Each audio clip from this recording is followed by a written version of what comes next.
বাবার কথা কর্ণকুহরে পৌঁছাতেই নোভার মনে লাড্ডু ফুটল। এটাই তো সুবর্ণ সুযোগ, ঢাকা শহরে পড়াশোনা করার। এই সুযোগ সে হাতছাড়া করবে একদমই না। তৎক্ষণাৎ তার ইচ্ছে করছিল বাবার পা ধরে সালাম করতে, কিন্তু লজ্জায় তেমন কিছুই করল না। তার উপর বাবার নামক প্রাণীটাকে ভীষণ ভয় পায়, তাই চুপচাপ মাথা দুলিয়ে আচ্ছা বলে নিজের রুমে ফিরে এলো। মুখে প্রশান্তির হাসি। এত সুন্দর সকাল, এক নব্য ভোরের সূচনা হলো যেন তার জীবনে। দু ব্যক্তিকে ধন্যবাদ দিল। ধন্যবাদ অদম টিচার, ধন্যবাদ আব্বু। ইমদাদ নিজের মুখে হাত চেপে বসে আছে। দুদিন কথা না বলে অতিরিক্ত আবেগের বসে কি বলতে কি বলে ফেলেছে। মেয়েটা তাকে নিয়ে এখন কি ভাবছে কে জানে। ফোঁত ফোঁত দীর্ঘশ্বাস ছাড়ল। মুঠোফোন এখনো হাতের মাঝে ধরে রেখেছে। উঁচু ডিবিতে দাঁড়িয়ে আছে সে। নেটওয়ার্ক পাওয়ার জন্য এত উপরে ওঠা। দৃষ্টি বুলালো আশেপাশে। এখান থেকে ঘন কুয়াশায় আচ্ছন্ন এক অসাধারণ গ্রামের প্রকৃতি অবলোকন করল। উষার আলোয় দেখতে ভীষণ সুন্দর দৃশ্য এটা। আচমকা কারো হিম করা হাতের স্পর্শ পেল। ভয়ে কেঁপে উঠল সে। আনমনে এলোমেলো অনেক কুচিন্তা মাথায় এলো। চকিতে মুখ ঘুরতেই থ হয়ে গেল। সামনে তার ছোট মামার বড় ছেলে জহির দাঁড়ানো। তাকে দেখে চক্ষুদয় গোল গোল করে তাকালো। গলার স্বর বেশ উদ্বিগ্নতায় পূর্ণ। ইমু, তুই এত সকাল ঠান্ডার মধ্যে এত দূর কেন আইলি? বাড়িতে সবাই তোরে খুঁজতাছে, বড় ফুপু তোরে খুঁজতেছে, আমারে পাঠাইলো। ইমদাদ কিঞ্চিত লজ্জা পেল। আমতা আমতা করল। আসলে এইদিকে তেমন আসা হয় না, তাই আর কি, ঘুরতে চলে এলাম। জহিরের দৃষ্টি জোড়া সন্দিহান। হাতের মুঠোফোনের দিকে ইশারা করল। কার লগে এতক্ষণ কথা কইলি তাইলে? ইমদাদ ফের লজ্জা পেল। তড়িৎ বলে উঠল। আরে বন্ধুদের সাথে কথা বলছিলাম, তাদের বলে আসিনি তো, তাই সবাই ক্ষেপে আছে আমার উপর। জহির পুনরায় কিছু বলতে নিয়েও নিজেকে থামালো। নিজ মনে হাসলো। তাদের ইমু প্রেমে পড়েছে। প্রেমে পড়লে মানুষ প্রচুর মিথ্যে বলে, এই কথা তার থেকে বেশি কে জানে। বাড়ি ফিরতেই ইমদাদের ডাক পড়ল তার নানুর ঘরে। নানু তার বিছানায় আধশোয়া অবস্থায় বসে আছে। ইমদাদ যেতেই নানু ইশারায় পাশে বসতে বললেন, মুখে জড়ানো কণ্ঠস্বর। কোথায় গেছিলা নানু ভাই? ইমদাদ দ্রুতই জবাব দিল। নানু, পূর্ব দিকে গেছিলাম, ভারতের বর্ডার দেখতে। এখান থেকে পাহাড়গুলো একদম কাছে মনে হয়, কিন্তু কত দূরে সব। তার নানু ঈষৎ হাসলেন। বক্ষস্থল থেকে ফুৎ করে দীর্ঘশ্বাস ছাড়লেন। নানু ভাই, তোমার এত চিন্তিত কেন লাগতেছে? কিছু হয়েছে তোমার? ইমদাদ হতবম্ব, মাথা নাড়ালো তরি। না নানু, চিন্তিত হব কেন? নানুর মুখে প্রাণবন্ত এক হাসি। পান খাওয়া লালচে দাঁত দেখিয়ে খিলখিল করে হেসে উঠলেন। নাতির দিকে ইশারা করে বলে উঠল। ইমদাদ যেন আকাশ থেকে পড়ল। আমার বোনের নাম কি? বাড়ি কোথায়? কতদিনের পরিচয় তোমার গো? আমতা আমতা করল। মানে কোন বই নানু? যার লগে কথা কইতা পূর্ব দিকে গেলা? নানু মইরা গেলে কি আর তোমার বিয়া শাদি দেখমু? নানুর লগে কথা কইতে দিবা? চোখে না দেখবার পারি, কিন্তু মাইয়ার লগে কথা তো কইবার পারি। ইমদাদ স্তব্ধ। বাপরে, এরা বুঝলো কিভাবে? লজ্জায় আড়ষ্ট সে। নিশ্চুপ বসে আছে নানুর এহেন বাক্যেই। দ্বিধাদ্বন্দ্বে ভুগল কিছু সময়। ফের বলে উঠল। কিন্তু নানু, তুমি বেশি কিছু বলো না, শুধু ভালো আছে কিনা বলিও। আসলে মেয়েটার সাথে আমার গভীর কোনো সম্পর্ক নেই এখনো। নানু আবারও খিলখিল করে হাসল। ইমদাদ মনের মাঝে বেশ সাহস সঞ্চার করে কল দিল। প্রথম কল রিসিভ হলো না। ভয় পেল বেশ। মাত্র ঘন্টাখানেক আগে কথা বলেছিল সে। এখন আদৌ কি কল উঠাবে এই মেয়ে? নানা জল্পনা কল্পনা শেষে কল রিসিভ হলো, কিন্তু অপর প্রান্ত থেকে কাপা কাপা ভেজানো গলা ভেসে এলো। ইমদাদ বুঝল নিশ্চয়ই আশেপাশে ওর মা বাবা আছে, তাই দ্রুতই বলে উঠল। তোমাকে বিরক্ত করার জন্য দুঃখিত, সত্যি। জানি হয়তো ব্যস্ত আছো। আসলে আমার নানু তোমার সাথে একটু কথা বলবে। কথা না বললে আজকে সারাদিন আমার মাথার পোকা খাবে। তুমি 2 মিনিট কথা বলবে, এরপর আমি কল কেটে দেব। ইমদাদ মোবাইলটা নানুর হাতে দিল। উচ্ছ্বাসিত নানুর কণ্ঠস্বর। মোবাইল কানে দিয়ে বলে উঠল। কেমন আছো বোন? নোভা হতভম্ব। কম্পিত গলায় প্রথমে সালাম দিল, তারপর ধীর গলায় জবাব দিল। জি ভালো। বুবু, তোমার বাড়ি কই? আমার ভাইয়ের লগে যোগাযোগ হইল কেমনে? আমার বাড়ি বরিশাল। আসলে ভুল করে বিকাশে টাকা চলে গিয়েছিল, তারপর আর কি। ওইখানে কি তোমাকে নিজেদের বাড়ি? বুবু?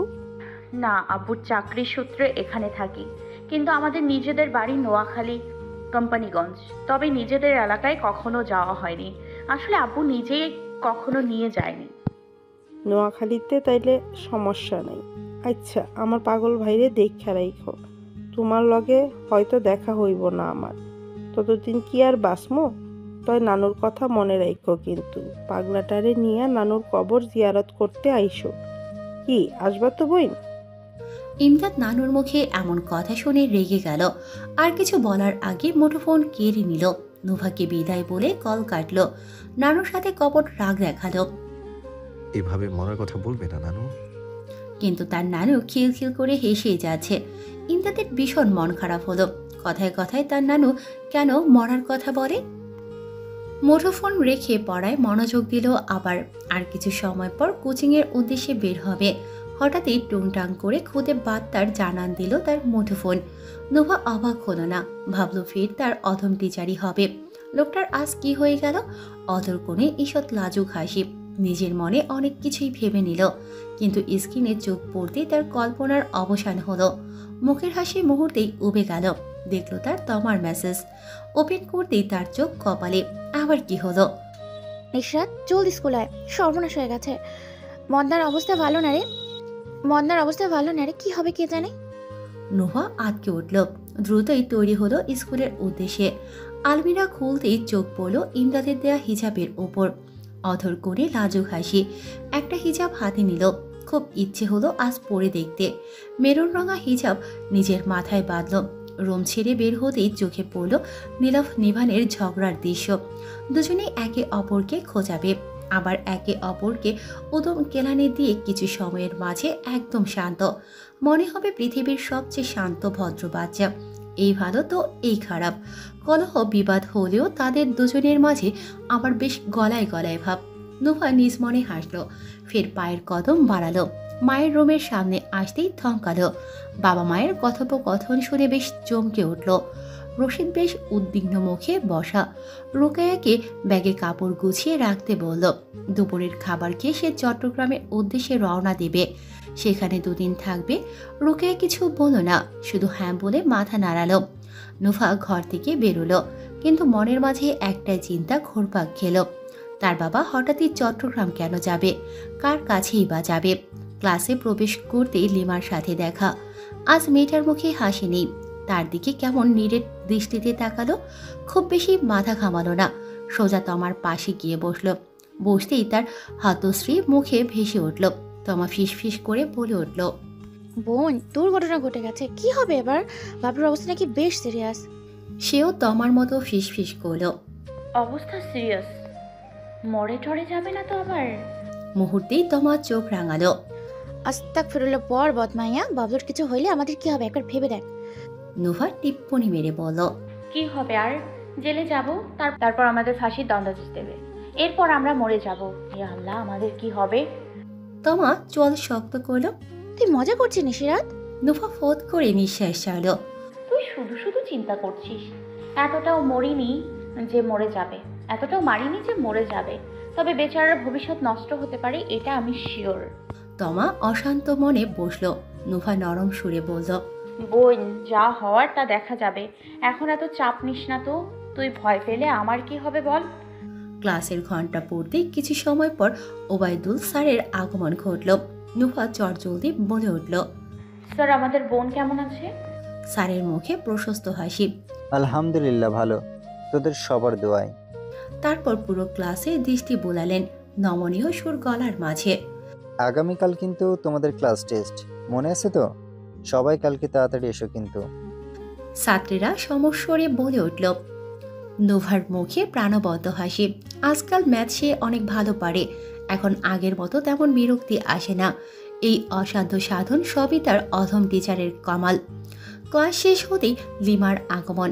তার চাউনি বেশ বিস্ময়কর। হুট করে এসে নোভার হিজাবে হাত বোলালো। আচমকাই বলে উঠল, তুই হিজাবটা কোথায় থেকে নিয়েছিস? দৈবাত প্রশ্নে নোভা ভ্যাবাচেকা খেল। হালকা করে মিনি হার্ট অ্যাটাক এলো তার। এতক্ষণ পর বুঝলো লিমার ওই নিরেট দৃষ্টির কারণ। পরক্ষণেই ধাতস্থ করল নিজেকে। অকপটে বলল, আমার খালামণি পাঠিয়েছে। তমার দৃষ্টিও বিস্মিত। হুট করে সেও বলে উঠল, আসলেই তোর হিজাবটা অনেক সুন্দর, আর পিনগুলো। এই জন্যই ভাবতেছি তোকে আজ এত সুন্দর কেন লাগছে। তোর খালামণির চয়েস আছে বলতে হবে। লিমা কেমন ঘোরের মধ্যে, বিশ্বাস করলো কিনা কে জানে, ফের বলে উঠল, কিন্তু এত সুন্দর হিজাব তোর খালামণি কোন শপিং মল থেকে নিয়েছে আমাকে বলবি? নুভা পড়ল বিপাকে। লিমা গড় করে বলেই যাচ্ছে, বই, তোর হিজাবটা অনেক সুন্দর, কাজগুলোর ফিনিশিং কত দারুণ। শেষে হুট করে এমন একটা বাক্য বলল তার জন্য নুভা পুরাই বাকরুদ্ধ। লিমা হিজাবের পাড় ধরে বলে উঠল, এখানে ইংরেজি বর্ণ ই আর এন দিয়ে কাজ করা নিষেধ, তুই খেয়াল করেছিস? নোভা হিজাবের দিকে নজর দিল। অতি সূক্ষ্মভাবে ই আর অ্যান শব্দ দিয়ে কাজ করে গেছে, সে তো খেয়ালই করেনি। লিমার কথায় তার মুখের হাসি উবে গেল। তমাও নজর দিল। হ্যাঁ রে, এন দুটো শব্দ আছে, এন দিয়ে নুহা, কিন্তু ই দিয়ে কি হবে রে? তমা লিমা দুজনেই একসাথে হেসে উঠল। সে ভয়ার্ত দৃষ্টিতে তাকিয়ে আছে। লিমা এখনো হিজাবে চোখ বুলাচ্ছে। তোর হিজাবটা বেশ দামি, কাপড়টাও কত মোলায়েম, দেখে বোঝা যাচ্ছে কোনো শপিং মল থেকে নিয়েছে। তোর খালামণিকে জিজ্ঞেস করিস। নোভা নিজ মনে প্রতিজ্ঞা করলো আর কোনোদিন অধম টিচারের দেয়া হিজাব পরবে না। লোকটা মহাবদ, কিভাবে আগে থেকে নিজের নাম জুড়ে দিয়েছে তার সাথে। রোকাইয়া মাত্র দুপুরে রান্নার জন্য সবজি কেটে কিচেন থেকে বের হলো। তৎক্ষণাৎ দরজায় কারো ঠক ঠক করার শব্দ শুনতে পেল। কলিং বেল নষ্ট গত 2 বছর ধরে, কিন্তু সেটা আর ঠিক করা হয়নি। অনেকটা ইচ্ছাকৃতভাবে এই কলিং বেল ঠিক করেনি। কলিং বেল থাকা অবস্থায় বাড়িওয়ালার নাতি সারাটা দিন কারণে অকারণে বেল বাজাতো। অনেকটা অতিষ্ঠ হয়ে উঠেছিল। অনেকবার বাড়িওয়ালার কাছে বিচার দিয়েও এর কোনো সুরাহা হয়নি। পরে কলিং বেল নষ্ট হওয়াতে সর্বপ্রথম সেই সবচেয়ে খুশি হয়েছে। এখন পুরো দমে শান্তিতে আছে। দরজা খুলে দেখলো বাড়িওয়ালার বউ শরীফা দাঁড়িয়ে আছে। রুকাইয়া তাকে দেখে সালাম দিল। আরে খালাম্মা, আপনি আসেন, ভেতরে আসেন। শরীফা হাসি মুখে সালাম দিল। কেমন আছো রুকাইয়া? আজকাল নিচে যাও না একদমই, তাই তোমারে দেখতে আইছি। রুকাইয়ার মুখে তখনও হাসি। কিভাবে যামু খালাম্মা, আজকাল সময় পাই না, সারাদিন কাজ থাকে, মেয়েটারও পরীক্ষার সামনে, তাই বাইরে যাওয়ার সময় হয় না। শরীফা কিঞ্চিত হাসল। তার নিশাতের কি অবস্থা? ওরে আজকাল দেখি না তো। রুকাইয়া ফের বলে উঠল, আছে ভালো, কিছুদিন পরেই পরীক্ষা, তাই পড়ালেখার চাপে আছে। শরীফা অতি সন্তর্পণে একটা কথা জিজ্ঞেস করলেন, রুকাইয়া, তোমার মাইয়ারে বিয়া দিবা? আমার হাতে একটা ভালো ছেলের সন্ধান আছে। ছেলের বরিশাল সদরে থাকে, উত্তরণ শপিং মলে। ছেলের বাবার 2টা দোকান আছে, 3 ছেলে 2 মেয়ে। বড় ছেলে ইতালিতে থাকে, মেজো আর ছোট ছেলে বাবার সাথে দোকান সামলায়। 2 ছেলেই বিবাহিত। এখন ছোট ছেলের জন্য মেয়ে খুঁজতেছে। 2 মেয়ের মধ্যে বড় মেয়ের বিয়ে হয়েছে, আর ছোট মেয়ে আছে অবিবাহিত। জেলা সদরে নিজেদের 2 তলা বাড়ি, নিচতলায় নিজেরা থাকে, উপরে ভাড়া দেওয়া। পরিবারে খুব বেশি ঝামেলা নাই, ভেবে দেখতে পারো কিন্তু। রুকাইয়া প্রসন্ন হলেন। মেয়েকে নিয়ে বড্ড চিন্তা হয় আজকাল। সব সময় দোয়া করে মেয়েটা যাতে শহরেই বিয়ে হয়। গ্রামে ঘর গৃহস্থিতে কাজ একদমই করতে পারবে না, খুব বেশি কাজ করতেও জানে না। ছোট থেকেই শহরে বড় হয়েছে, গ্রামের পরিবেশ সম্পর্কে ওর ধারণাও নাই। শরীফার দিকে তাকিয়ে বলল, খালাম্মা, নিশাতের বাপ আইলে আমি কথা বইলে দেখবো। শরীফা খুশি হলেন, মুখে প্রশস্ত হাসি। ঠিক আছে নিশাতের মা, আমি এখন যাই। তুমি ওর বাপের লগে কথা বইলা জলদি আমারে জানাও কিন্তু। রুকাইয়া মাথা উপর নিচ করলেন। ঠিক আছে খালাম্মা। শরীফা যেতেই রুকাইয়া দীর্ঘশ্বাস ছাড়লেন। তাদের মতো ছাল চুলাহীন যাযাবর পরিবারের মেয়েকে পছন্দ করবে তো? দুপুরে টুংটাং শব্দ হলো মুঠোফোনের। নুভা শোয়া থেকে তড়িৎ উঠে পড়ল। মুখের কোণে মুচকি হাসি। মেসেজ পড়ে লজ্জায় আড়ষ্ট হলো। ফ্রি আছো? মেসেজ দিয়ে অপেক্ষা করলো। 1-2 গণনার আগেই ফোন কল আসা শুরু হলো। রিসিভ করে সালাম বিনিময় করলো প্রথমে। ওপাশ থেকে এক মুগ্ধময় কণ্ঠস্বর ভেসে এলো। নানু আমার অসুবিধা দেখে নিজের মুঠোফোন হাতে দিয়ে দিল। বাইরে আর যেতে হবে না, ঘরে বসেই কথা বলতে পারবো এবার। নুভা অবাক হলো। এই নাম্বার আপনার নানুর। ইমদাদ ফের বলল, হ্যাঁ, সকালবেলায় কথা বলার সময় আমার মামাতো ভাই দেখেছিল, সেই বলে দিয়েছে সব। তখন নানু বলল আবার ফোন নিয়ে যা, এটা তো পড়েই থাকে, আবার অত জরুরি কল তো আর আসে না।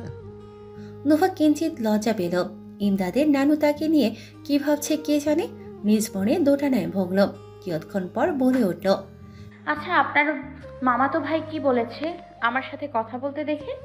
ইমদাদ আমতা আমতা করল। আসলে তেমন কিছু না, জিজ্ঞেস করছিল আর কি, কার সাথে কথা বললাম। আপনি কি বলেছেন জানাবে? বলেছি ফ্রেন্ডের সাথে। তাহলে নানু কিভাবে বুঝলো? জানি না, হয়তো নানুর পুরনো অভিজ্ঞতা আছে, তাই চট করে বুঝে গেছে। বন্ধুদের সাথে কথা বলেছেন বলার পরেও আপনার মামাতো ভাই নিশ্চয়ই সন্দেহ করেছে, তখন সত্যিটা বলে দিতেন। ইমদাদ বেশ অবাক হলো। সত্যি তো, সে কেন মিথ্যে বলছে, লজ্জা কেন পাচ্ছে বারবার? তার নানু কি তার মুখ দেখে বুঝে গেছে? আনমনে কপালে হাত ঠেকালো। মহা সর্বনাশ, এত জলদি সবাই যদি জানে তাহলে তো বিপদ। ফোঁত করে দীর্ঘশ্বাস ছাড়লো, ফের বলে উঠল, জানি না কেন সত্যি বলিনি, আর সত্যি বললেও বিশ্বাস করতো না, উল্টো আমার মজা উড়াতো। নোভার মুখে লাজুক হাসি। আচ্ছা, আপনার মজা উড়াবে কেন? সত্যি বললেও ঝোঁকের মতো গন্ধ শুকতো। আচ্ছা, সত্যি বললেও জোকের মতো গন্ধ শুকতো। বলতো, কি চলছে তোমাদের মাঝে? আমার মামাতো ভাই আমার থেকে মাত্র 2 বছরের বড়, কিন্তু এই লোকের পেটে একদমই কথা হজম হয় না। এখন ভয় লাগছে কাকে কি বলে বেড়ায়, আম্মু জানলে বকাবকি করবে, কারণ আম্মু সোজা সাপটা বলে দিয়েছে বিয়ে তার পছন্দ ছাড়া করা যাবে না। নোভা তড়িৎ বলে উঠল, এখানে বিয়ের কথা কেন আসছে স্যার? ইমদাদ ভেবা চেকা খেলো। হায় হায়, কি বলতে কি বলে ফেলেছে। আমতা আমতা করলো। সরি, কি সব আবুল তাবুল বকছি। আচ্ছা, পরে কল দিচ্ছি। কল কাটলো দ্রুতই। ইমদাদ নিজের কপালে নিজেই চাপড় মারল। কি লজ্জার ব্যাপার, ছি! এই মেয়ে তাকে নিয়ে কি ভাববে এখন? ক্লাস টেস্টের পেপার হাতে বসে আছেন ওবায়দুল স্যার। বিরস মুখে সব পেপারে চোখ বোলাচ্ছেন। সহসায় এক ঝলক তাকালো নোভার দিকে, ভীষণ অদ্ভুত চাহনি। নোভা অবাক হলো, স্যারের দৃষ্টি এমন দেখালো কেন? সন্দেহান হলো তার অন্তঃকরণ। স্যার নিভৃতেই টেবিলের মাঝে সাজিয়ে রাখছে সব পেপারস। নীরবতাচ্ছন্ন পুরো ক্লাস, সবার কৌতূহল দৃষ্টি স্যারের দিকে। আচমকাই মৌনতা ভেঙে স্যার ডেকে উঠল, নিশাত, নোভা। দৈবাত স্যারের ডাকে নোভা চমকে উঠল, তড়িঘড়ি দাঁড়িয়ে বলল, জি স্যার। স্যারের চাউনিতে কাঠিন্য ভাব। নোভার দিকে তাকিয়ে দৃঢ় গলায় বলল, ক্লাস শেষে অফিস রুমে দেখা করবে।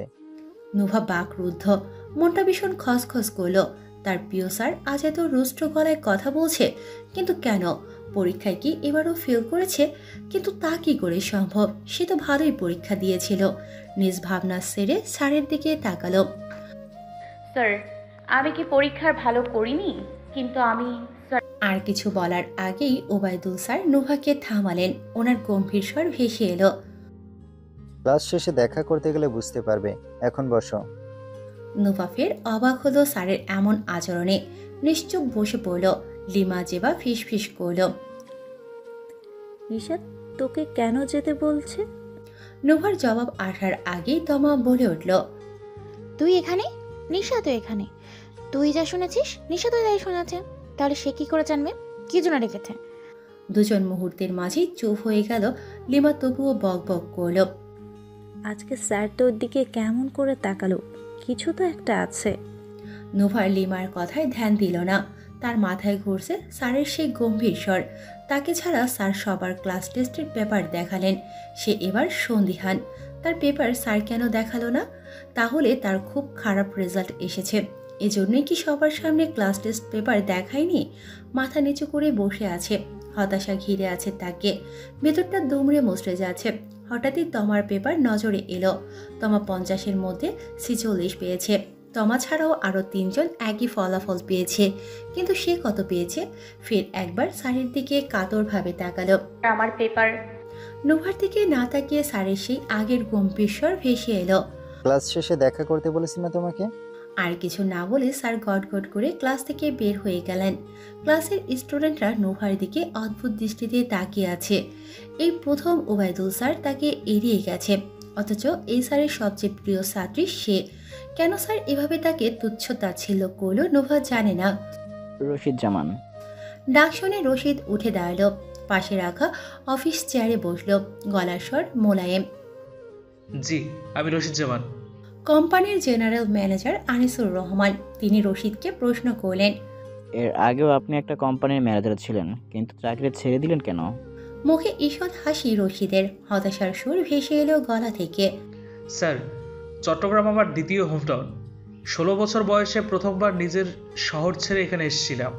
প্রায় 3 বছর কাটিয়েছি এই বন্ধ নগরীতে।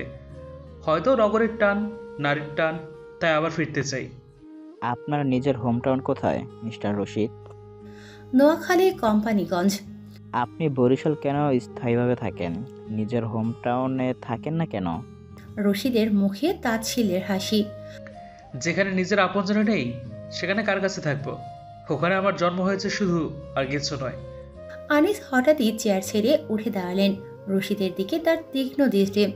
এই মুখ তার ভীষণ চেনা। কতগুলো বছর পেরিয়েছে, ঠিক হিসেব করে উঠতে পারল না সে। সহসায় দু চোখে জল জমল। তৎক্ষণাৎ নিজের দুহাত বাড়িয়ে রশিদকে জড়িয়ে ধরলেন। হু হু করে বাচ্চাদের মতো কেঁদে উঠল সে, কান্না মিশ্রিত গলার স্বর। রশিদ, তুমি ভীষণ লজ্জিত। আমি তোমাকে প্রথমে চিনতে পারিনি কেন? কত বছর পর তোমাকে দেখতে পেলাম। কেমন আছো তুমি? এতদিন পর চট্টগ্রামে আমাকে প্রথমে কেন তোমার পরিচয় দাওনি?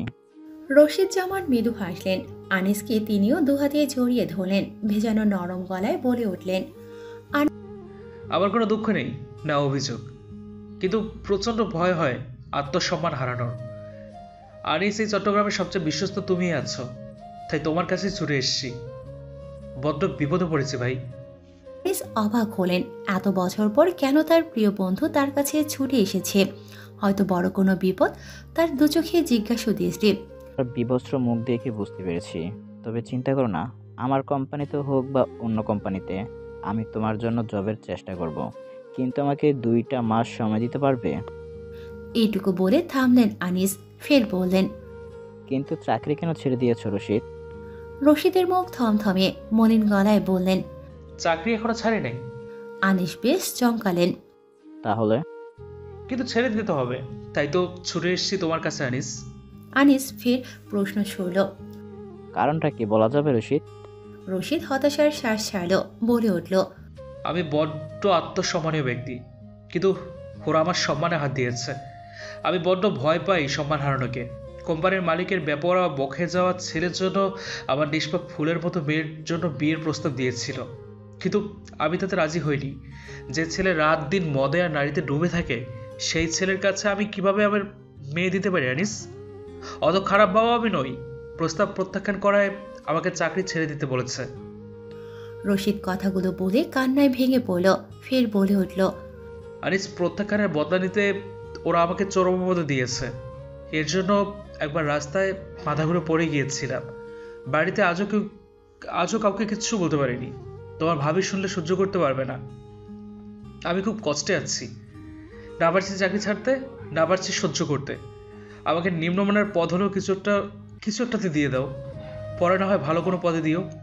আনিস সব কথা শুনে নির্বাক হতবিহ্বল, বিচলিত হয়ে বললেন, তোমার সাথে এত কিছু হয়ে গেছে, আরো আগে কেন আসোনি তুমি? আমাকে শুধু 2 দিন সময় দাও, আমি তোমার একটা ব্যবস্থা করছি। যেভাবেই হোক, একদম কাঁদবে না রশিদ। তুমি আমার জন্য রুমমেট ছিলে না, শুধু একজন ভাই বন্ধুর মতো ছিলে। তোমার জন্য যে আজ আমি এখানে, সে কথা কেউ না জানুক, আমি তো জানি। চিরকৃতজ্ঞ থাকবো তোমার প্রতি। তোমার দুর্দিনে যদি সামান্য সাহায্য করতে না পারি, তাহলে নিজেকে কখনোই ক্ষমা করতে পারবো না। রশিদ বিমূর্ত ঠাই বসে আছে। আনিস তার দুহাত ধরে বলল, চলো এখন কিছু খেয়ে নাও, তারপর বাকি চিন্তা। স্যারের অফিসের সামনে দাঁড়ানো, ভয়ে কাচুমাচু করছে নোভা। বার কয়েক শুকনো ঢোক গেল। এত ভয় আর কখনো পায়নি। খারাপ রেজাল্ট কতবার করেছে, কিন্তু কোনোদিন অফিস রুম তাকে আসতে হয়নি। না স্যার কখনো আসতে বলেছে। তার জানা মতে সে পরীক্ষা ভালোই দিয়েছিল, কিন্তু মাথায় কিছুই ঢুকলো না। কি এমন হয়েছে যার জন্য সোজা অফিস রুমে তার তলব পড়েছে? ততস্ত্র পায়ে দরজায় নক করল। আসসালামু আলাইকুম স্যার, ভেতরে আসবো? ওবায়দুল স্যার নিশ্চুপ পত্রিকার পাতায় চোখ বুলাচ্ছেন, না তাকিয়েই বলল, এসো। সালাম দিয়ে টেবিলের সামনে দাঁড়ালো নোভা। স্যার তাকে ইশারায় বসতে বললেন। সেও চুপচাপ বসে পড়ল। কম্পিত গলায় বলল, স্যার কেন আসতে বলেছেন? ওবায়দুল স্যার ড্রয়ার থেকে টেস্ট পরীক্ষার পেপার নিলেন। তারপর সেটা নোভার সামনে মেলে ধরলেন। এই নাও তোমার পেপার। ক্লাস টেস্ট পেপার দেখে নোভার চক্ষু চড়ক গাছ। ঠিক পেপারের উপরে বাম পাশে লাল কলমের কালিতে বড় অক্ষরে 50-এর মধ্যে 48 নাম্বার দেয়া। তাহলে স্যার তাকে অফিস রুমে কেন ডাকলো? সে তো ভালোই করেছে। উদ্গ্রীব দৃষ্টি স্যারের দিকে। স্যার নোভার দৃষ্টি বুঝলেন। মুখের কোণে ঈষৎ হাসি ফুটে উঠল তার। নমনীয় সুরে বললেন, তুমি হয়তো ভাবছো রেজাল্ট ভালো হওয়া সত্ত্বেও কেন তোমায় ডাকলাম, তাই না নিশামা? নোভা ঘাবড়ে গেল। সত্যি তো, কেন ডেকেছে তাহলে? মাথা উপর নিচ করে বলল, জি স্যার, আসলে ভয়ের থেকেও বেশি অবাক হয়েছি। কেন ডেকেছেন আমাকে? স্যারের হাসি আরো প্রশস্ত হলো। বিস্মিত নয়নে তার দিকে তাকালো। ফের বলে উঠল, নিশামা, আমি তোমার ভালো রেজাল্ট দেখে অবাক হইনি। ভেবেছি তুমি খুব ভালো প্রস্তুতি নিয়েছো, বাড়িতে যথেষ্ট পড়াশোনা করেছো, সেজন্য হয়তো ভালো করতেই পারো। কিন্তু আমি অবাক হয়েছি তোমার ম্যাথের ভিন্নতা দেখে। এই নিয়মে আমি স্কুলের কখনো ম্যাথ করাইনি। আমি যতদূর জানি তুমি বাড়িতে কারো কাছে টিউশন করো না। এরকম ভিন্ন নিয়মে কোথায় ম্যাথ শিখেছ? এমন ভিন্ন নিয়ম তোমার মাথায় যে আসবে না, এটা আমি হলপ করে বলতে পারি। আমাকে বলবে কোথায় শিখেছো?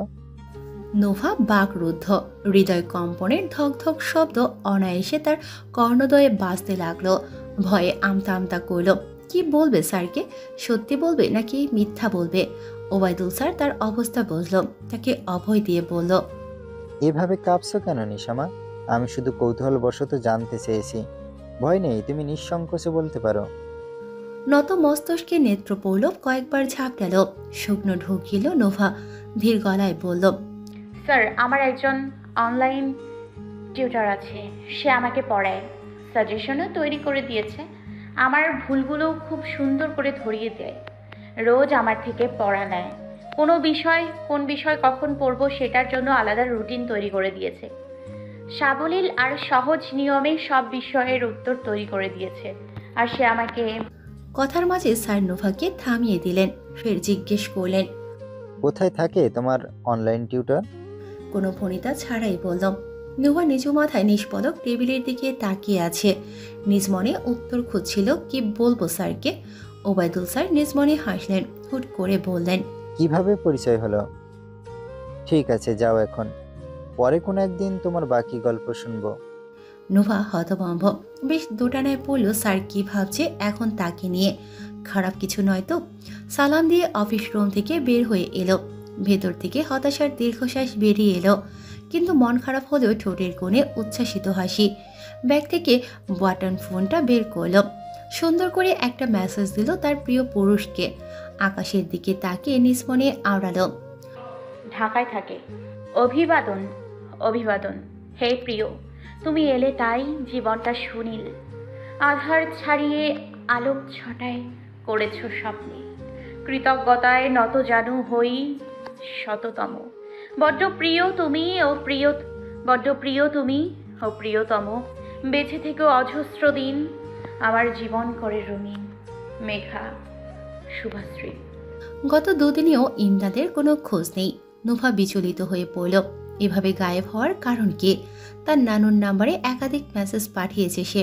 শেষে জবাব না পেয়ে লাগাতার কল দিয়ে যাচ্ছে। কিন্তু যতবারই কল দেয় ততবারই মুঠোফোন বন্ধ শোনা যায়। সে আটকে ওঠে। অস্থিরতায় নিজের পড়াশোনায়ও মন বসাতে পারছে না। কিন্তু ঠিক 3 দিন পর আচমকাই এক খুদে বার্তায় থমকে যায়। নোহা, বলতে পারবে ভালোবাসার মানুষগুলো কেন হারিয়ে যায়? কেন দূর আকাশের তারা হয়ে জ্বলে? কেন আর ফিরে আসে না? তাহলে এত ভালোবাসায় সিক্ত করে কেন? পারবে জবাব দিতে? এমন বার্তা কেন দিয়েছে ইমদাদ? কি হয়েছে তার? সে দ্রুতই কল দিল, কিন্তু ওপাশ থেকে কল রিসিভ হলো না। নোভার মন কু ডাকছে। নিশ্চয়ই কিছু হয়েছে ইমদাদের, নয়তো এমন নীরবতা। উদ্বিগ্নতা বাড়তেই লাগলো। হঠাৎই রুকাইয়ার উচ্চস্বর ভেসে এলো, নিশাদ, খেতে আয়। নোভা নিজের দুশ্চিন্তাকে একপাশে রেখে খেতে গেল। না খেলে অজস্র প্রশ্নবাণে জর্জরিত করবে তার মা। খাবার টেবিলে বসতেই নিজের বাবাকে দেখে চমকে উঠল। তার বাবা আসলো কখন? তিনি চট্টগ্রাম থেকে ফিরেছেন, অথচ সে জানেই না। নীলাবও চুপচাপ তার পাশে বসেছে। নিভানকে তার মা খাইয়ে দিচ্ছে। রশিদ চেয়ার টেনে বসল, তার তীক্ষ্ণ দৃষ্টি নোভার ওপর। আচমকাই প্রশ্ন করে বসল তাকে। তোমার পড়াশোনার কি অবস্থা? ক্লাস টেস্টে এবারও কি 20-25 পেয়েছো? বাবার এমন তাচ্ছিল্য মাখা প্রশ্নে বেশ কষ্ট পেল সে। মেয়েরা নাকি বাবাদের অনেক আদরে হয়, অথচ তার বাবা তার কাছে আতঙ্কের আরেক নাম। জোর করে চাপিয়ে দেয়া বিজ্ঞান বিভাগ নিয়েছিল সে, কিন্তু তাকে কখনো টিউশন পড়তে দেয়নি। নিয়মিত ক্লাস আর ঘরে ঠিকঠাকভাবে পড়াশোনা করলেই নাকি ভালো রেজাল্ট করা যায়। তার বাবার এমন যুক্তি তার জীবনে যে বিপর্যয় নিয়ে এসেছে সেটা কি তার বাবা জানে? হতাশার দীর্ঘশ্বাস বেরিয়ে এলো নিঃশব্দে। বাবার দিকে এক পলক তাকালো, মলিন সুরে বলে উঠল, আলহামদুলিল্লাহ ভালো, তবে পরীক্ষায় এবার 20-25 পাইনি আমি, 50-এ পুরো 48 পেয়েছি। রশিদ মেয়েকে এক পলক দেখল, মুখ নিষ্কৃত উচ্ছ্বসিত কোনো বাক্যে বের হলো না তার, শুধু ছোট্ট করে বলে উঠল, নুবাফের আরেকবার হতাশায় আচ্ছন্ন হলো। তার বাবা একবার কি বলতে পারল না, মাশাল্লাহ আমার মেয়ে তো ফাটিয়ে দিয়েছে, আব্বু দোয়া করি তুমি আরো ভালো করো। কিন্তু না, এমন কিছুই তার বাবা করল না। চুপচাপ খাবার খেয়ে যাচ্ছে। সেও দ্রুতই নিজের খাবার শেষ করে রোমের দিকে ছুটল। দু চোখ থেকে আপনা আপনি জল বের হয়ে এলো। নিজের ভারী নিঃশ্বাসের শব্দই নিজের কর্ণদয়ে পৌঁছালো। কেন এত কষ্ট লাগছে তার কাছে? কখনো তার বাবা খুশি হয় না, না কোনোদিন মাথায় হাত বুলিয়েছে। কেন করে না? তোমার বাবাকে দেখলে তার খুব কষ্ট হয়। কত যত্ন করে, আদর করে খাইয়ে দেয়, আম্মু আম্মু বলে ডাকে, অথচ তার বাবা কেন বলে না? বক্ষস্থল ভারী হয়ে গেল। শুধু টুপটাপ দু চোখ থেকে জল গড়িয়ে পড়ছে তার বইয়ের পাতায়। আচমকা বসার ঘর থেকে রুকাইয়ার ডাক শোনা গেল। নিশা, তোর মোবাইলে টাকা আছে? থাকলে তোর ছোট মামারে কল দে তো, কালকে বাসায় আসতে বল তোর নানু সহ। নোভা আটকে উঠল। মাত্র 2 টাকা আছে তার মুঠোফোনে। এই টাকা একদমই খরচ করা যাবে না। ইমদাদকে কল দিতে হবে। লোকটা তার কল রিসিভ করবে না, কিন্তু তাকে অন্তত এই টাকা রাখতেই হবে। তবে তার মুঠোফোনে অজস্র মেসেজ কিনে রাখা আছে ইমদাদকে মেসেজ পাঠানোর জন্য। চাইলে সেগুলো তার মা কাজে লাগাতে পারে। নিজ মনে বিড়বিড় করল। তার বিড়বিড় করার শব্দ তার মায়ের কর্ণদয়ে পৌঁছালো না। সে নরম সুরে বলে উঠল, ব্যালেন্স নাই আম্মু। রুকাইয়ার আর কোনো ডাক শোনা গেল না। নুভা স্বস্তির নিঃশ্বাস নিল। তবে চৌকাঠে দণ্ডায়মান এক নারী মূর্তি দেখে চমকালো। হুট করে তার রোমে নীলাভ প্রবেশ করল। চোখ মুখ ভীষণ থমথমে। করুণ স্বরে বলে উঠল। নুভা তিরিক্ষি মেজাজে তার দিকে তাকালো। গলার স্বর রুক্ষ করে বলল, তুই খালি ঘরে খবরদারি করতে পারো। প্রতিদিন কি আমি তোরে বাঁচামু? তোর কি মুখ নাই? আল্লাহ তোরে মুখ দিছে কি জন্য? ও তোরে একটা বলে তুই তাকে 10টা বলবি। নিজের রক্ষা নিজেই করবি। অন্যের সাহায্য নবি কেন সব সময়? রাফি তো ঠিকই বলছে, তুই তারে ডরাস। যা এখন এখান থেকে ভাগ। নীলাভ ফেল ফেল করে তাকালো। আশাহত হলো বোনের এমন আচরণে। নিঃশব্দে রুম থেকে বের হয়ে কিছু দূর গিয়ে বলল। এ কথা বলেই এক দৌড় দিয়ে পালিয়ে গেল। নীলাভের কথা শুনে কষ্টের মধ্যেও খুব হাসি পেল তার। নিজ মনে আওড়ালো। কিছু সময় অতিক্রম হতেই ফের মনটা বিষাদে নিমজ্জিত হলো। মানুষ পরে ভেসে এলো ইমদাদের অস্পষ্ট হাস্যোজ্জ্বল মুখশ্রী। খুব বেশি মনে পড়ল তার অদেখা প্রিয় পুরুষকে। নিশুতি রাত, আকাশের মাঝে ঝলমলে আলোয় আলোকিত থালার মতো চন্দ্রিমা, অথচ মনের কোণে মেঘ জমে আছে। ইমদাদের কাঠের বারান্দায় বসে আকাশ পানে চেয়ে আছে নিষ্পদক। গত 3 দিন নিজেকে একরকম আড়ালেই রেখেছে। চোখের কোণ বেয়ে এখনো জল গড়িয়ে পড়ছে। মুঠোফোন বন্ধ করে রেখেছিল, আজ মনের ভুলে কিছু সময়ের জন্য খুলেছে। তার মানসপটে সেই অদেখা মানবীকে মনে পড়ল। তাই তো অজান্তেই ছোট্ট এক বার্তা পাঠিয়েছে। কিন্তু বিনিময়ে সেই মানবের অজস্র খুদে বার্তা জমা হয়ে আছে ইনবক্সে। তবে এই অজস্র খুদে বার্তার ভিড়ে এক বার্তায় তার চোখ আটকে গেল। এই বার্তা গত 3 দিন আগের দুপুর বেলায় তাকে পাঠানো হয়েছে। পূব গগনে উষার দুতি, সন্ধ্যা সাজের বাতি, সুধাময় নিশীত ভাতি, দিশাহীন পথের সাথী, অভিবাদন হে ভাস্কর, রাঙিয়ে রাতের শহর, জ্বালিয়ে আদর মশাল, দিয়েছ নতুন সকাল। মেঘা সুয়াশ্রী। চোখ দুটো ঝাপসা হয়ে গেল সহসাই। এত সুন্দর কবিতা তাকে উদ্দেশ্য করে লেখা। সত্যি কি সে তার যোগ্য? কথা বলার জন্য মনটা বড্ড বেপরোয়া হয়ে উঠল। কোনো দ্বিধাবোধ ছাড়াই ফোন কল দিল তার অদেখা প্রিয়সীকে। অথচ তার জানা নেই আদৌ রিসিভ হবে কিনা। কিন্তু মাত্র 2 সেকেন্ডের মাঝেই ওপাশে থাকা মানবী তার কল রিসিভ করলো। সে কিঞ্চিত অবাক হলো। তার মলিন ভেজানো গলা। কেমন আছো নুহা? নুহার দু চোখ নিদ্রাহীন। গত 3 দিন ধরে যেন নিজেকে পাগল পাগল লাগছিল। তাই আজও মুঠোফোন হাতে অপেক্ষা করছিল তার প্রিয় পুরুষের একটা মেসেজ বা কল যদি আসে তবেই শান্তিতে ঘুমাবে। কিন্তু সত্যি আজ তার প্রিয় পুরুষ তাকে স্মরণ করেছে। এজন্য তড়িঘড়ি কল রিসিভ করল। কিন্তু ওপাশের এমন মলিন কথায় সে আটকে উঠল। প্রতি উত্তরে বলল, কি হয়েছে আপনার? মন খারাপ কেন? জবাবে ওপাশ থেকে দীর্ঘশ্বাসের করুণ শব্দ এলো। কিছু সময় পর ইমদাদ বলে উঠল, তুমি ঘুমাওনি নুহা? আজ এত জলদি কল রিসিভ করলে? তুমি কি জানতে আমি কল দেব? নুহার বেশ রাগ হলো। লোকটা এভাবে কথার প্রসঙ্গ পাল্টে দিল। কিন্তু তাকে তো জানতেই হবে ইমদাদের কি হয়েছে। সে ফের বলে উঠল, এটা কিন্তু আমার প্রশ্নের উত্তর নয় স্যার। সত্যি করে বলুন না আপনার কি হয়েছে? ইমদাদের দু চোখ বেয়ে আবারও জল গড়ালো। কথাগুলো দলা পাকিয়ে আছে তার। বেশ কিছু সময় পর জবাব এলো, জানো নুহা, আমার নানু নেই। সে আকাশের তারা হয়ে গেছে। আমাকে আর কেউ বলবে না আমার ইমুটা কোথায়। আমার ভাইটা এসেছে। এই ইমদাদ নামটা আমার নানুর দেয়া নাম ছিল। কত আদরের নাতি ছিলাম আমি। দিনের ভালো মানুষটা রাতের আধারেই হারিয়ে গেল। এভাবে এক মুহূর্তে আমাদের ছেড়ে ওপারে চলে গেছে। আর কখনোই ফিরবে না। ইমদাদ কান্নায় নাক টানছিল বারবার। কান্নার জন্য কথাগুলো ভাঙা ভাঙা শোনা যাচ্ছিল। নোভা নিস্তব্ধ। ইমদাদের নানু নেই। লোকটা এজন্যই এত চুপসে গিয়েছে। সান্ত্বনার বাণী খুঁজে পেল না সে। শুধু নিজ মনে দোয়া পড়ল। সময় এভাবেই পার হলো। দুপাশে দুজনেই নীরব। একজন হারানোর ব্যথায়, অন্যজন তার পাশে না থাকতে পারার ব্যথায়। ইমদাদ হুট করে বলে উঠল, তুমিও কি একদিন এভাবে হারিয়ে যাবে আমার থেকে নুহা? নোভা পুরাই নির্বাক। দ্বিধা দ্বন্দ্বে ভুগল কিছু সময়। ফের কাপা কাপা ভেজানো গলায় বলল, আমি কোথায় হারাবো? আমি আছি তো আপনার পাশে। এভাবে সব সময় থাকবে? নোভা ছোট্ট করে জবাব দিল। হুম। ইমদাদ আনমনে বলে উঠল, তুমি সামনে থাকলে এখন মাথায় হাত বুলিয়ে দিতে বলতাম। আরামে তোমার কোলে আমি মাথা রাখতাম। আর তুমি আমার চুলে হাত বুলাতে। আচ্ছা, আমার এই স্বপ্নটা কি আদৌ পূরণ হবে? নোভা কিঞ্চিত লজ্জা পেল। কি বলছে এসব আজব গজব? হুট করেই বলে উঠল, স্যার আপনি ঘুমান এখন, আমি রাখছি। রেখে দিবা? কতদিন পর কথা বলছি, আর একটু কথা বলি। নোভা ভয়ে থরথর করছে। তার জল্লাদ বাপ আজকে বাসায়। যদি জানতে পারে তার কি হবে এখন। হতাশার সুর তুলল মুখে। আজকে আব্বু বাসায় আছে, এখন রাখি, কাল কথা বলবো। নোভা দ্রুতই কল কাটল। ইমদাদের মুখ শুকনো হয়ে গেল মুহূর্তে। বক্ষস্থলে ভীষণ যন্ত্রণা হচ্ছে।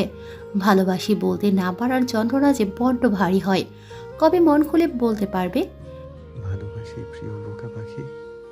প্রভাতের শুরুতেই এক গাদা মেসেজের শব্দে ঘুম ভাঙল নোভার।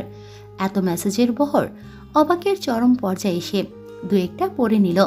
এখন নিজেকে চরম বেকুব মনে হচ্ছে। এভাবে ইমদাদ ভুল বুঝলো তাকে। প্রায় প্রত্যেক মেসেজে ছিল তার সরি লেখা। কিন্তু একটা মেসেজ ছিল বিশাল আকারের। দুঃখিত, এমনকি ভীষণভাবে লজ্জিত। আমি আসলে কি বলে ফেলেছি নিজেও জানি না। তার জন্য ক্ষমা চাচ্ছি। প্লিজ ক্ষমা করে দাও। বিশ্বাস করো, আমি সত্যি মানসিকভাবে ভীষণ হতাশ ছিলাম। তাই আনমনে এসব বলে দিয়েছি। তোমার সাথে বাজে ব্যবহার করে কখনো শান্তি পাবো না। পর কখনো এমন ভুল হবে না। প্লিজ ক্ষমা করে দাও। তা না হলে আমি মর্মদহনে দগ্ধ হয়ে নিঃশেষ হয়ে যাব। ক্ষমা করবে তো বোকা পাখি? আর মনে হেসে উঠল সে। এই ছেলে নিজেই জানে না তাকে কখন কি সম্বোধন করে। আবার তার কাছে ক্ষমা চাইছে। নিজেই একটা বোকা ছেলে, আবার তাকে বলে বোকা মেয়ে। এই ছেলেকে একদমই ক্ষমা করবে না সে। কিন্তু এখন কি জবাব দেবে সে? তাই ছোট করে সেও মেসেজের জবাব দিল।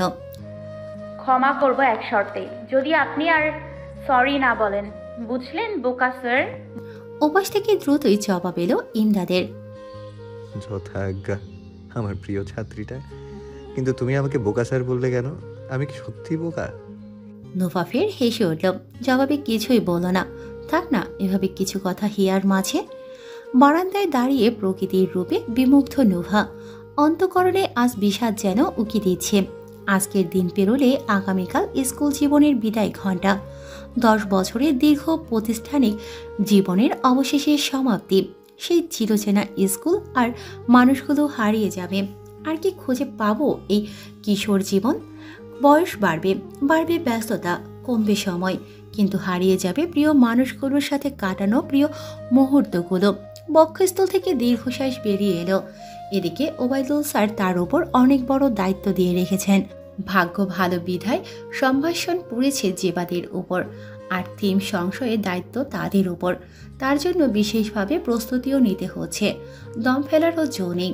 গানের রিহার্সাল নিয়েই আছে সে আর তমা। স্কুলে যাওয়ার জন্য ব্যাগ গোছালো মাত্রই, তার আগেই আধো আধো বুলির এক কণ্ঠস্বর ভেসে এলো পেছন থেকে। রিটা, তুমি স্কুলে যাবে? নিভানের কথা শুনে নোভা পেছনে তাকালো, কিঞ্চিত হাসলো, মৃদু গলায় বলল, যাবো তো। কেন? নিভান আরো কয়েক পা এগুলো, ফের বলে উঠল, আমার তো দ্বন্দ্ব একটা বন্দুক আনবা। নোভা কিছুটা সন্দিহান, কিন্তু নিভানকে বুঝতে দিল না। ভাইকে এক পলক দেখে বলল, তুমি বন্দুক দিয়ে কি করবে? নিভান 2 ঠোঁট উল্টালো, চোখ পিট পিট করে বোনের দিকে করুণ দৃষ্টিতে তাকালো। উত্তরে কি বলবে সেই জবাব খুঁজে পেল না। সহসাই 2 চোখের অশ্রু গড়িয়ে পড়ল চোয়াল বেয়ে। নাক টেনে ফ্যাস ফ্যাস করে শব্দ করে কেঁদে উঠল। ভাইয়ের এমন কাণ্ডে নোভার ভীষণ হাসি পেল, কিন্তু অনেক কষ্টে নিজের হাসি দমিয়ে রাখলো। ফের বলে উঠল, আচ্ছা, নিচে গিয়ে তুমি রিকের কাছে বন্দুক দেখেছো? এজন্যই তোমারও একটা বন্দুক লাগবে। ঠিক বলছি না নিভান? নিভান চোরা চোখে বোনের দিকে তাকালো। ঈষৎ উপর নিচ মাথা নাড়িয়ে বলল, ঠিক আছে, এনে দিব। যাও, আম্মু থেকে টাকা নিয়ে আসো। নিভান ঠায় দাঁড়িয়ে আছে, মায়ের কাছে যাওয়ার সাহস নেই। মায়ের কাছে গেলে ধমক খাবে সে। ফের করুণ দৃষ্টিতে তাকালো, ফ্যাস ফ্যাস করে বলল, আম্মু টাকা দেবে না তো আমাকে মারবে। নোভা কিঞ্চিত শব্দ করে হেসে উঠল। আসল কাহিনী তাহলে এইটা। আম্মু কিনে দেবে না, এজন্যই তার কাছে আসা। সে নিভানকে কাছে ডাকলো, মুখে আলতো করে আদর করলো। ঠিক আছে, আসার সময় নিয়ে আসবো। এবার খুশি তো নিভান আব্বু? খিলখিল করে হেসে নিভান মাথা দোলালো। তারপর এলোমেলো পায়ের কদম ফেলে রুম থেকে বেরিয়ে গেল। নোভা ফের হাসলো, নিজের মুঠোফোন বের করে ছোট্ট এক মেসেজ দিল তার প্রিয় পুরুষকে। ঘুম থেকে উঠেই মহাশয় মেসেজ দেখে টাসকি খাবে এখন। স্কুল থেকে ফিরতেই ঘর ভর্তি মেহমান। নানু, ছোট মামা, বড় মামা, তাদের পরিবার সহ সাথে খালামণিও এসেছে। মামা তো ভাই বোন, খালতো ভাই বোনের জ্বালায় অতিষ্ঠ হয়ে আছে নোভা। মনে হচ্ছে তার পরীক্ষার জন্য দেখতে আসেনি তারা, তার বিয়ের দাওয়াত খেতে এসেছে। হই হুল্লোড়, কিচির মিচির, কি একটা হুলস্থল কাণ্ড। কোথাও শান্তিতে বসার জায়গা নেই। রুম ভর্তি মেহমান ঠাসাঠাসি করছে। একটু স্বস্তির নিঃশ্বাস নিতে বারান্দায় গিয়ে বসলো। ইমদাদের সাথে কথা বলার সুযোগও নেই। নিজ মনে দোয়া করছে কখন যাবে এই মেহমানের দল। উদাস দুপুরে ক্লান্ত শরীর নিয়ে আকাশ পানে তাকিয়ে আছে। আনমনে 2 ঠোঁট নাড়িয়ে গিয়ে উঠল, ওগো তোমার আকাশ দুটি চোখ। আচমকাই খেয়াল হলো তার মুঠোফোন কম্পিত হচ্ছে। রুমের দিকে চোখ বোলালো, পুরো রুম খালি। হুট করে সবাই কোথায় গায়েব হয়ে গেল। সহসাই বারান্দার ফাঁক দিয়ে নিচের দিকে চোখ গেল। বাড়িওয়ালার বাসায় সবাই। সুযোগ পেয়ে তড়িঘড়ি কল রিসিভ করল। কল ধরেই মিষ্টি হাসি দিয়ে সালাম দিল, আসসালামু আলাইকুম স্যার। ওপাশ থেকে দ্রুতই জবাব এলো, ওয়ালাইকুম আসসালাম। মনে হচ্ছে তুমি খুশিতে আছো। কি করছো? আকাশ দেখছি। কেন? এমনি। খেয়েছো? ঘুমাচ্ছ না? হুম। এই, তোমাকে হুতুমের ভূতে ধরেছে? আর বুঝতেই তো পারছেন ঘুমাচ্ছি না, তাও জিজ্ঞেস করছেন, সেজন্য বললাম ঘুমাচ্ছি। ও, এত ধীরে ধীরে কথা বলছো, কোনো সমস্যা? ঘর ভর্তি মেহমান, দম ফেলার জায়গাও নেই রুমের মধ্যে, তাই বারান্দায় বসে আছি। এত মেহমান কেন? নানুর বংশের মধ্যে সবার বড় আমি। প্রথম আমি এসএসসি পরীক্ষা দিচ্ছি, তাই আম্মুর পুরো গোষ্ঠী এসছে আমাকে দোয়া করতে। তবে নানু আর খালামণি থাকবে, বাকিরা চলে যাবে। জানেন, আমার কিন্তু মনে হচ্ছে পরীক্ষার জন্য আমাকে দোয়া করতে আসেনি কেউ, আমার বিয়ে খেতে আসছে সবাই। এটা বলে নুহা কিঞ্চিত শব্দ করে হাসল। সহসাই ওপাশ থেকে ইমদাদের মলিন স্বর ভেসে এলো। তোমার এমন মনে হচ্ছে কেন? সত্যি কি তোমার বিয়ে হয়ে যাচ্ছে? ইমদাদের এমন কথায় নুহা ভ্যাবাচেকা খেল। হাসবে নাকি কাঁদবে বুঝতে পারল না। কিঞ্চিত ধমকের সুরে বলল, স্যার কী সব প্রলাপ বকছেন? আমার বিয়ে হতে যাবে কেন? আরে মেহমান দেখে আমার এমন অনুভূতি হচ্ছিল, কিন্তু কোনো বিয়ে টিয়ে হচ্ছে না, বুঝলেন? সত্যি বলছো? কিন্তু স্যার আমার বিয়ে নিয়ে আপনি কেন এত সিরিয়াস? তুমি এখনো কত ছোট, এত তাড়াতাড়ি কিসের বিয়ে? অন্তত 18 এর আগে বিয়ে একদমই না। নুহা টিপ্পনি মেরে বলল, ও এটাই মূল কারণ? কেন, তুমি কি ভেবেছিলে? নুহা মুখ টিপে হাসল। কিছু ভাবিনি তো। আচ্ছা স্যার, এখন রাখি, আল্লাহ হাফেজ। কল কেটে মিটমিট করে হেসে উঠল নুহা। নিজ মনে বিড়বিড় করল, ডুবে ডুবে জল খায়, বলতে পারে না লজ্জায়। সন্ধ্যায় বাসা পুরো দস্তর খালি। তার নানু আর খালামণি আছে। পড়ার ব্যাঘাত হবে বিধায় তার নানু আর খালামণিকে রুমে আসা বারণ করে দিয়েছে। হঠাৎই বিছানায় পড়ে থাকা কিছু শপিং ব্যাগের দিকে নজর গেল নুভার। বড় মামা, ছোট মামা আর খালামণিরা আসার সময় তার জন্য জামা নিয়ে এসেছে। একদিকে তার লাভই হয়েছে। রাতে খাবার টেবিলে বসে খেয়াল করলো তার বাবা ভীষণ চিন্তিত। কিন্তু কিসের জন্য? তার নানু আর খালামণিও কেমন উদাসীন হয়ে আছে। রুবি হুট করে নোভাকে বলল, কিরে, খাওয়া বন্ধ করলি কেন? নোভা সুযোগ বুঝে বলে উঠল, তুমি আর নানু উদাস হয়ে আছো কেন? আম্মু কেমন চিন্তিত, কি হয়েছে সবার? সহসাই রশিদ নোভাকে কঠিন গলায় ধমক দিয়ে উঠল, খেয়ে জলদি পড়তে যা। বসে বসে তোর গল্প শোনার সময় নয় এখন। মুরব্বির মতো সবকিছু তোকে জানতে হবে না। দু চোখ জলে ভেজে উঠল নোভার। বাকি খাবারটা কোনোভাবে খেয়ে উঠে দাঁড়ালো। এলোমেলো কদমে নিজের রুমে আসলো। ধপ করে বিছানায় গিয়ে বসলো। অক্ষি যুগল থেকে ধেয়ে আসা অশ্রু গড়িয়ে পড়ল তার কোলের মধ্যে। দৃষ্টি নিচের দিকে নিবদ্ধ। তার খুব জানতে ইচ্ছে করলো, আব্বু আমি কি খুব খারাপ? একটু কি বুঝিয়ে বলা যায় না? সবসময় এভাবে কেন কথা বলেন? বিষণ্ণ মনে ফের পড়তে বসলো। সে যে কারো কাছে ওয়াদাবদ্ধ, অন্তত তার জন্য হলেও ভালো রেজাল্ট করতে হবে। অন্যের ঋণের বোঝা যে বড্ড ভারী, এ বোঝা হালকা করতে হবে তাকে। মধ্যরাতের শুনশান নীরবতা ভেঙে আচমকা মুঠোফোন কম্পিত হলো। আটকে উঠল নুভা। নাম্বার দেখে তার চক্ষু ছানা ভরা। এত রাতে কল, কিন্তু কেন? আবার কোনো বিপদ হয়নি তো? দ্রুত কল রিসিভ করলো। সালাম দেওয়ার সাথে সাথে অপর পাশ থেকে ভেজানো এক মলিন গলা ভেসে এলো, নুহা, আমি কি ছেলে হিসেবে খুব খারাপ? এহেন বাক্য শুনে নুহা থমকালো। কি হয়েছে আপনার? মন খারাপ? সত্যি করে বলো না নুহা, আমি কি ছেলে হিসেবে কেমন? মধ্যরাতে এমন কথার কি জবাব দেয়া উচিত তার নিজেরই জানা নেই। তবুও দোটানায় পড়ে পড়ল। স্যার আপনাকে কেউ কিছু বলেছে? আপনি টিচার হিসেবে যেমন ভালো, তেমনি ছেলে হিসেবেও অনেক ভালো। একদম আমাদের মফিজ আঙ্কেলের মতো। তিনিও ঠিক আপনার মতো। মফিজ আঙ্কেলের মতো মানে? তুমি আমাকে পরোক্ষভাবে অপমান করছো, ইনিয়ে বিনিয়ে গর্ধব বলছো, আমাকে ইডিয়েট ভাবো। তোমার কথার মানে বুঝবো না এভাবে ঘুরিয়ে বলার কি দরকার ছিল? ডিরেক্টলি বলতে পারতে। I don't mind. আরে স্যার আপনি ভুল বুঝছেন। মফিজ আঙ্কেল আমাদের পাশের। নুভার পুরো বাক্যে শেষ হওয়ার আগে ইমদাদ তাকে থামিয়ে দিল। সরি তোমাকে এত রাতে বিরক্ত করার জন্য। ভালো থেকো, আল্লাহ হাফেজ। নুভা স্তব্ধ। পুরো কথা না শুনে কল কেটে দিল। আচানক রাগলো কেন তার বোধগম্য হলো না। এখন নিজের উপরই রাগ হচ্ছে। কি করে রাগ ভাঙাবে? কিন্তু মফিজ আঙ্কেলের কথা শুনে রাগ করলো কেন?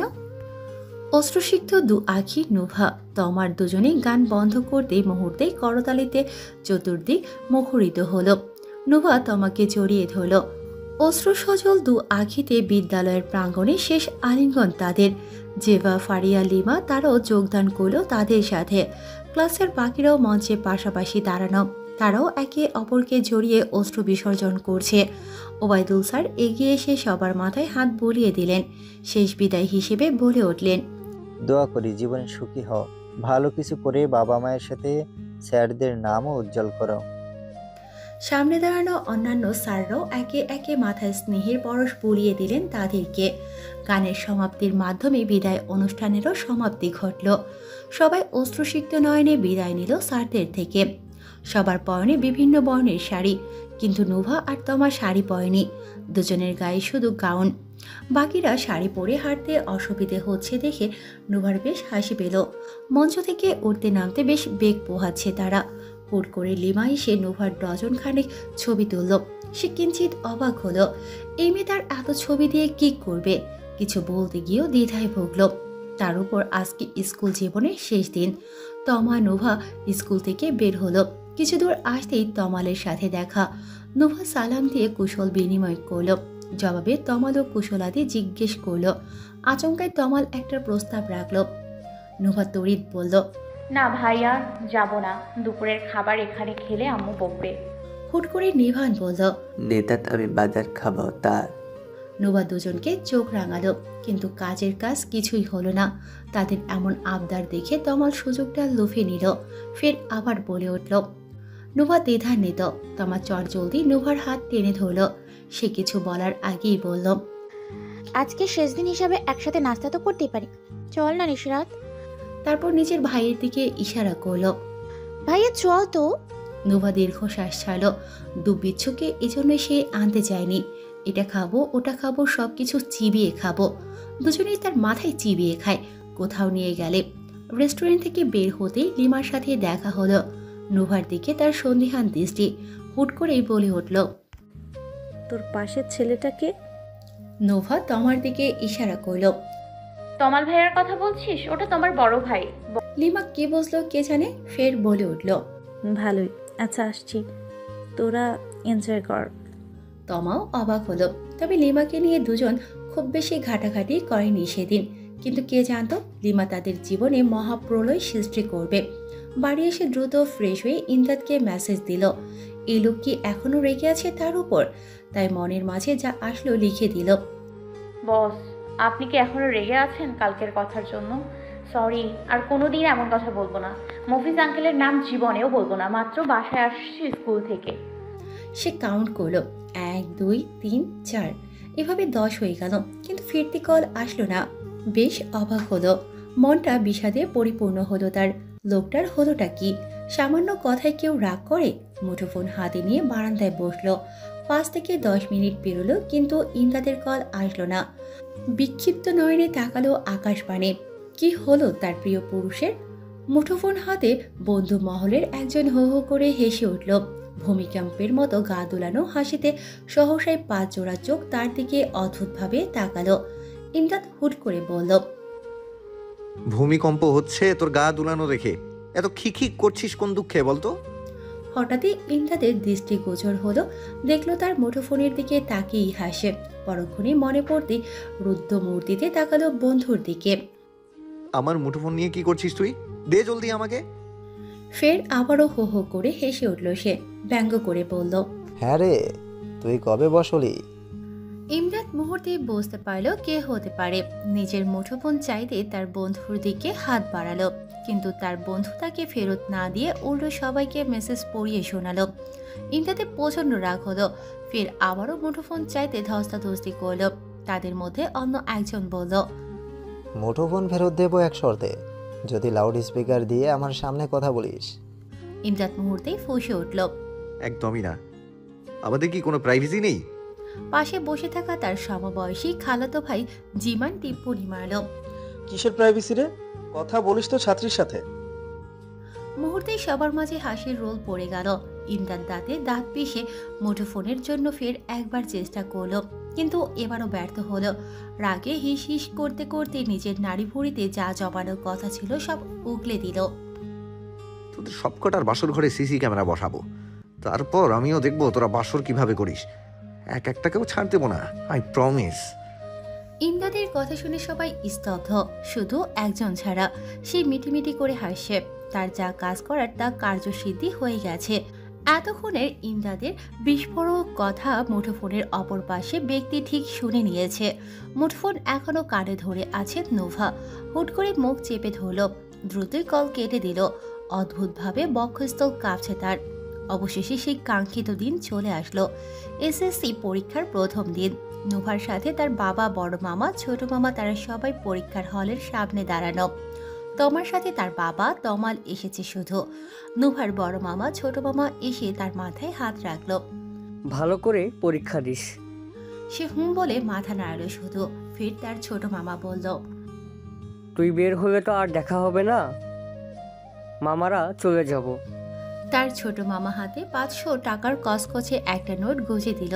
সে নিতে চাইল না, তাও তিনি গুজে দিলেন। তার বড় মামাও দিতে চাইল, কিন্তু সে নিল না। বড় মামার অবস্থা খুব বেশি ভালো না, সেটা সে জানে। অটো ড্রাইভার হয়ে কত টাকাই বা আয় করে। নোভার মামারা চলে গেল। হলের ভিতর প্রবেশ করার আগ মুহূর্তে চোখ গেল লিমার উপর। মোটা কালো করে বেডে টাইপের এক লোকের সাথে দাঁড়ানো সে। নোভা, তমা দুজনেই অবাক হলো। নোভা ফিস ফিস করলো, লিমার বাপ তো পুরাই আফ্রিকান, মা নিশ্চয়ই কোরিয়ান, এজন্য সে মায়ের মতোই হইছে। তমাও তার কথায় সায় দিল, হতে পারে। তমাল তাদের দুজনকে এক গাধা উপদেশ দিলেন। দুজনই ভদ্র বাচ্চার মতো মনোযোগ দিয়ে শুনে হলে প্রবেশ করলো। পরীক্ষার হলে গিয়ে নোভা মাথায় হাত, সিট এলোমেলো। প্রথম সারির প্রথম সিট তার, দ্বিতীয় সারির শেষ সিট তমার। তমার সাথে তার যোজন যোজন দূরত্ব। এটাই দেখার বাকি ছিল। সিট বসানোর লোকগুলো তার কোন জন্মের দুষ্কর্মী বদলা নিল আল্লাহই জানে। নয়তো এভাবে প্রথম টেবিলে তার সিট বসাতো ফাজিল লোক কতগুলো। পরীক্ষা শেষে বের হয়ে প্রধান ফটকের সামনে আসতেই চক্ষু ছানা পড়া। এত মানুষ, বাপরে! পরীক্ষার্থীরা বের হবার জায়গা এরা রাখেনি। নোভা তমাকে ফিস ফিস করে বলল, এত মানুষ কেন মিস তমা? তমা মজার ছলে বলল, এরা তোরে দেখতে আসছে, সব তোর শ্বশুর বাড়ির লোক। নোভা ঠাট্টার স্বরে বলল, এত এত মানুষ কেন মিস তমা? এখানে অর্ধেক আমার, বাকি অর্ধেক তোর। হুট করে লিমা এসে বলল, কি ভাগাভাগি করছিস তোরা?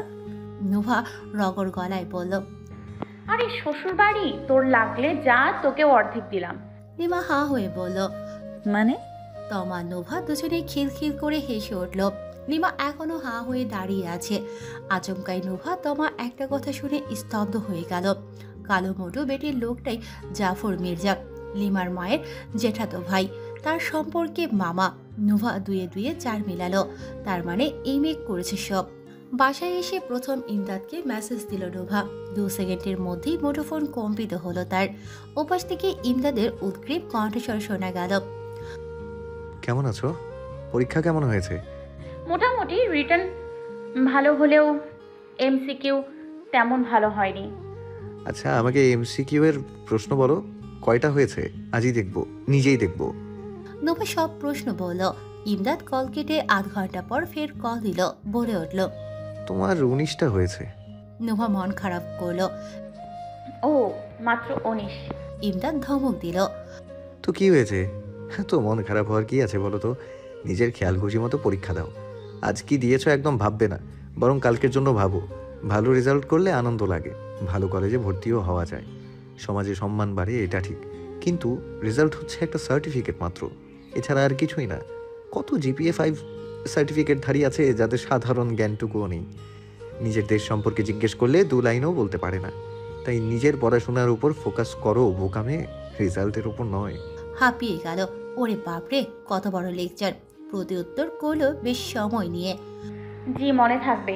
ওপাশে ইমদাদের মুস্কি হাসির শব্দ শোনা গেল। ওকে, গুড গার্ল। রুকাইয়া স্বামীর শিওরের পাশে দাঁড়িয়ে ইতস্তত বোধ করছিল। কিভাবে বাড়িওয়ালার খালার কথাটা বলবে। শরীফা খালা বারবার তাদের সিদ্ধান্ত জানতে চাইছে।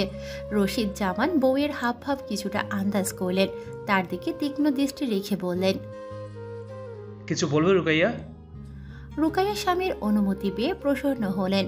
তার পাশে বসে নরম সুরে বলে উঠলেন, যদি ভালো কোনো পরিবার থেকে নিষেধের লাগে বিয়ের প্রস্তাব আসে, তাইলে কি তুমি কি বিয়ের কথা আগাইবা? রুকাইয়া জাফর মির্জার নাম শুনে চিনতে পারল না প্রথমে, পরক্ষণেই মনে পড়ল।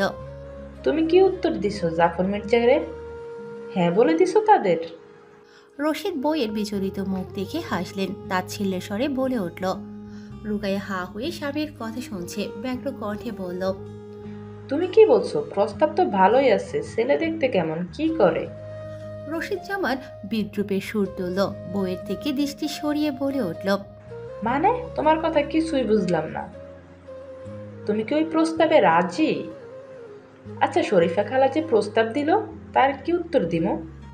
গগন বক্ষ আজ শুভ্র মেঘে ঢাকা, রাধাচূড়া আর কৃষ্ণচূড়া ফুলে ভরে আছে সামনের দুটো গাছ। ক্ষণে ক্ষণে আবার কোকিলের কুহু ডাক। প্রকৃতির স্নিগ্ধতায় নোভাও বেশ আপ্লুত।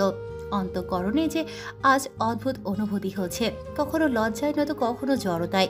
সে এক অদৃশ্য অনুভূতি, যখন থেকে মধ্যরাতে বিশাল লম্বা এক মেসেজ ইমদাদ তাকে পাঠিয়েছে।